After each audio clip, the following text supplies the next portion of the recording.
É isso aí, pessoal. Bom dia, boa tarde, boa noite. Aqui quem fala é o professor Cleiton, do Colégio Ateneu. E esse vídeo é em especial para os meus alunos do primeiro ano do ensino médio. E espero que esse vídeo encontre todos vocês muito bem, apesar dessa pandemia que nós estamos vivendo. A minha intenção, e eu gostaria, de ter essa conversa com vocês pessoalmente, mas infelizmente nós temos que se adaptar à nossa nova realidade, né, que estamos vivendo. Bom, desde o começo do ano, eu estou abordando com vocês a questão filosófica, né, em relação a uma arte. E o nosso tema do primeiro ano é a questão do ideal de beleza, que tanto pode ser abordado em relação à Grécia Antiga, né, e o Renascimento, um interligando ao outro, né, obviamente, quanto também a gente pode fazer uma interligação com a nossa arte contemporânea. Bom, daqui a pouquinho eu vou me despedir de vocês, né? E a gente começa a fazer uma análise de algumas imagens, né? Mas antes disso, eu queria deixar algumas ideias, né? Para que vocês possam fomentar fomentar a curiosidade e a criatividade de vocês a partir desse ponto de vista que eu vou propor agora, tudo bem? Então vamos lá. Eu havia comentado com vocês a questão da inter-relação da beleza, né? E a gente vai abordar da seguinte forma. Eu vou dar um exemplo para vocês, ó. Eu tenho um copo aqui, muito bonito, meu copo de requeijão, né? E nele tem água, por incrível que pareça, né? E tem um outro copo, que não seria um copo, que eu estou até segurando da forma errada, deixa eu segurar da forma correta para vocês poderem ver, que na verdade é uma taça. Os dois são recipientes.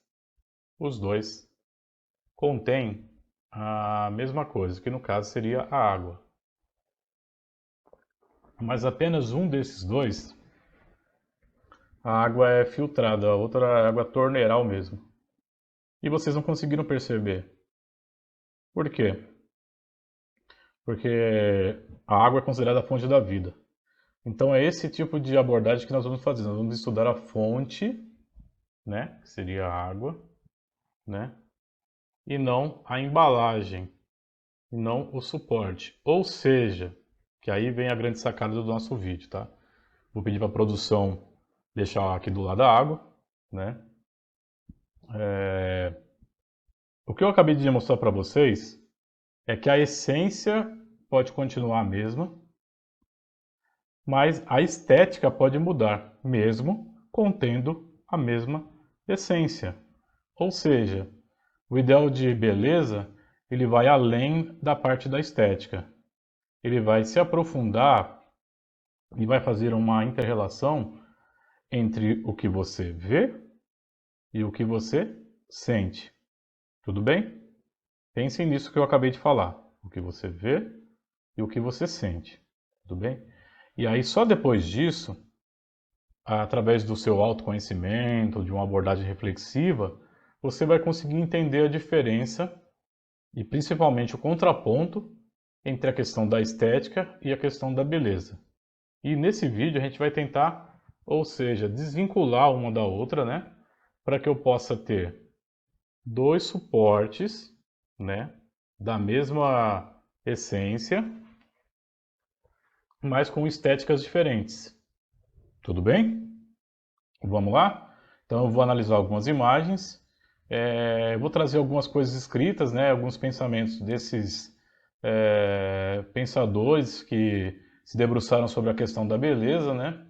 E vocês conhecem, né? Devem já ter até trabalhado algo sobre eles, né?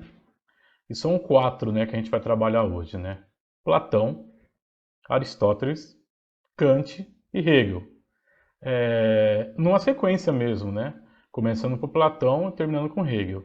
Tudo bem? Bom, nessa primeira parte eu vou parar por aqui e eu vou fazer uma conexão com as imagens. Tudo bem, gente? Então vamos lá. E da próxima vez que eu voltar, vocês vão apenas ouvir a minha voz, porque chega de beleza por hoje, né? Já que a gente vai falar de beleza, eu posso acabar confundindo vocês né, se eu estiver aparecendo, tudo bem? Então vamos lá, daqui a pouquinho a gente retorna. É isso aí, pessoal. Vamos continuar com a análise de imagem, né? E tocar esse barco aí. Bom, daqui a pouquinho vai aparecer a primeira imagem, né? Então vamos lá. E aí aquele questionamento que eu havia falado para vocês. O que é estética? Podemos dizer que a estética é o campo da filosofia que discute o conceito de beleza junto ao gosto das pessoas. E aí vocês estão vendo uma imagem de Caravaggio, né? Que é uma mulher olhando o próprio reflexo, né?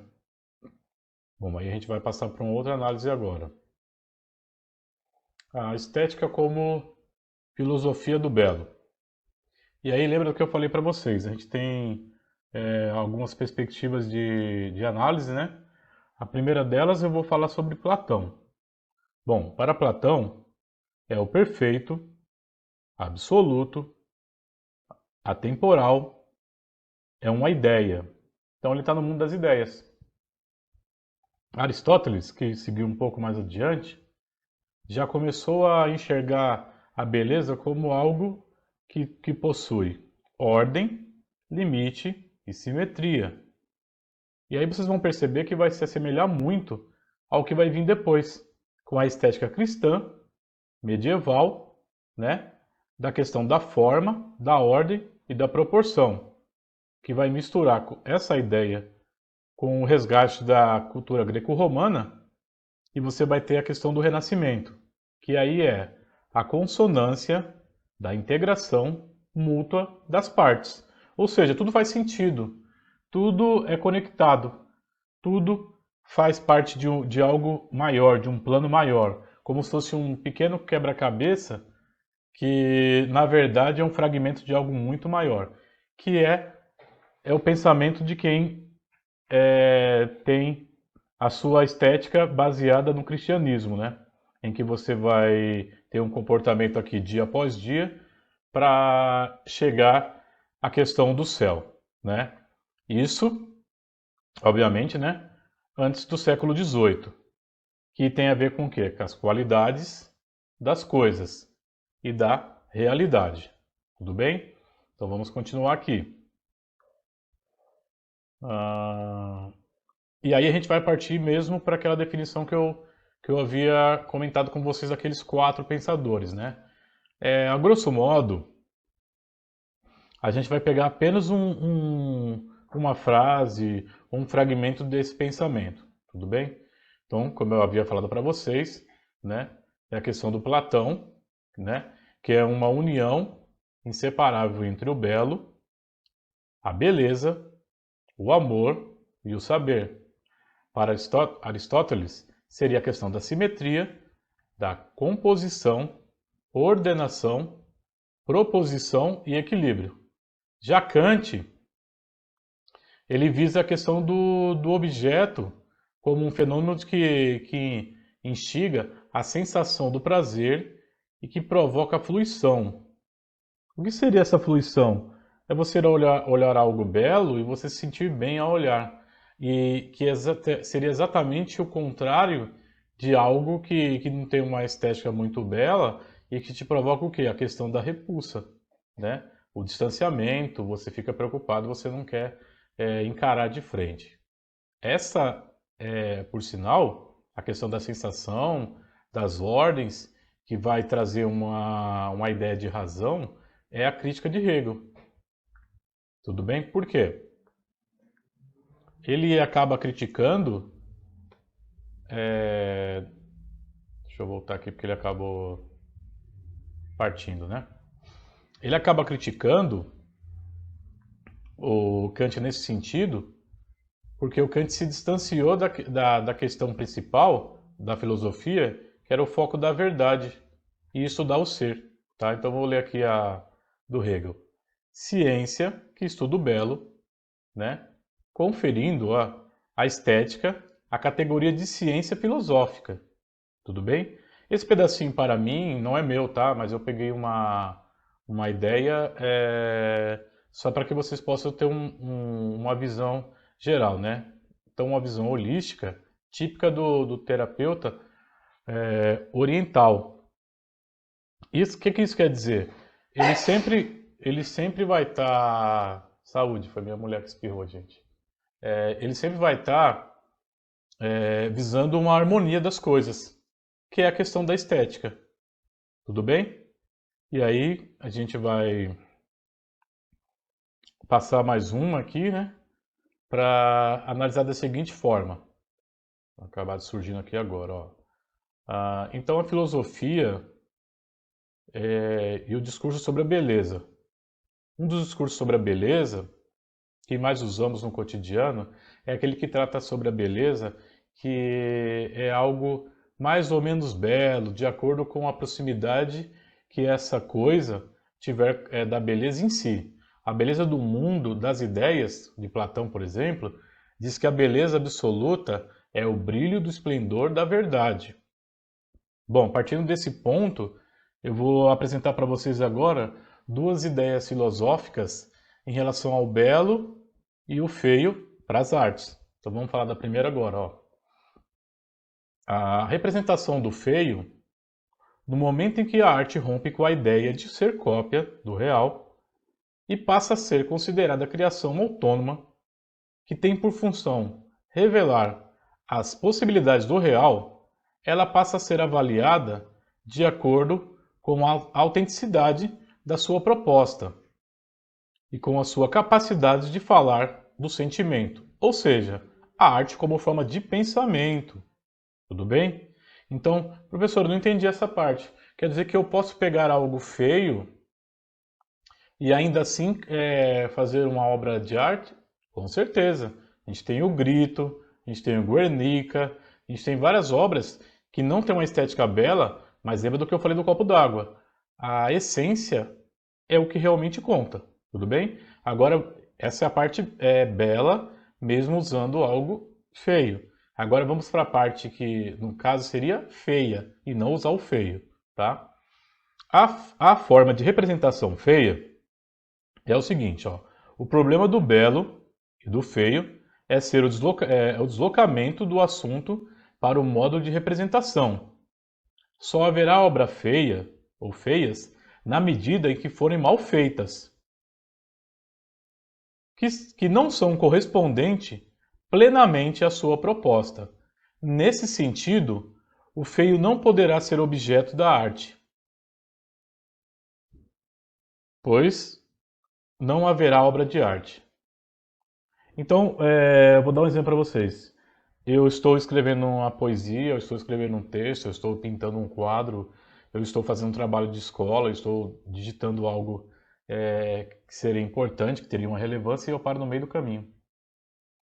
Eu começo muito bem, eu estou com a pilha toda, mas aí eu começo a me questionar sobre o que eu preciso fazer, eu me desloco, eu estou pensando sobre as minhas séries que estão atrasadas na Netflix, eu estou pensando sobre o boleto que eu tenho que pagar no final do mês, e eu me desloco de tal forma que essa obra que poderia começar bela, ela acaba ficando feia, tipo a cabeça do cavalo e a pata.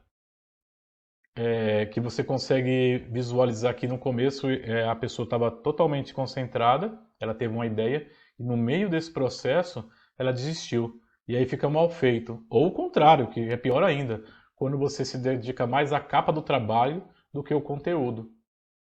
E aí você vai apresentar algo que está muito longe da realidade do que seria algo belo. Vocês entenderam? Ah, professor, entendi. É tipo quando eu tenho uma ideia maravilhosa e eu desenho pessimamente. Não, não é isso. Quando você se esforça ao máximo para fazer algo, ainda assim que ele não tem uma estética bela, mas que você foi até o limite do que você poderia fazer, ele tende a ser uma obra de arte bela. Bela no conceito e não na estética. Porque a estética, ela independe dessa parte da beleza. Ela tem que estar interligada ao conceito para que ela seja uma obra de arte. Se tiver estética e não tiver conceito, não é uma obra de arte. Nossa, professor, como assim?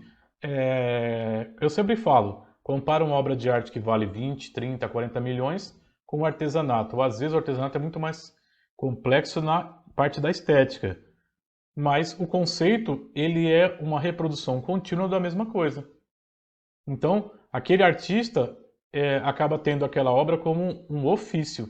Ele vai desenvolver várias e várias vezes a mesma coisa, sem se preocupar com a ideia de causar uma reflexão em quem está recebendo essa obra. E ele pode fazer a mesma obra várias e várias vezes. Então, ao mesmo tempo, essa obra é bela na estética, mas ela é feia no conceito. Eu acho que ficou claro para vocês, né? Lembre do copo d'água lá, tá? Agora a gente vai finalizar passando mais uma vez o slide aqui e eu vou explicar para vocês como a gente vai fazer as nossas atividades, ou atividade, tá? Então tá aqui, ó, bem explicadinho. Ó. Após esse vídeo, faça um fichamento com sua percepção sobre o assunto abordado, respondendo a seguinte questão: a beleza e a estética podem ser desvinculadas?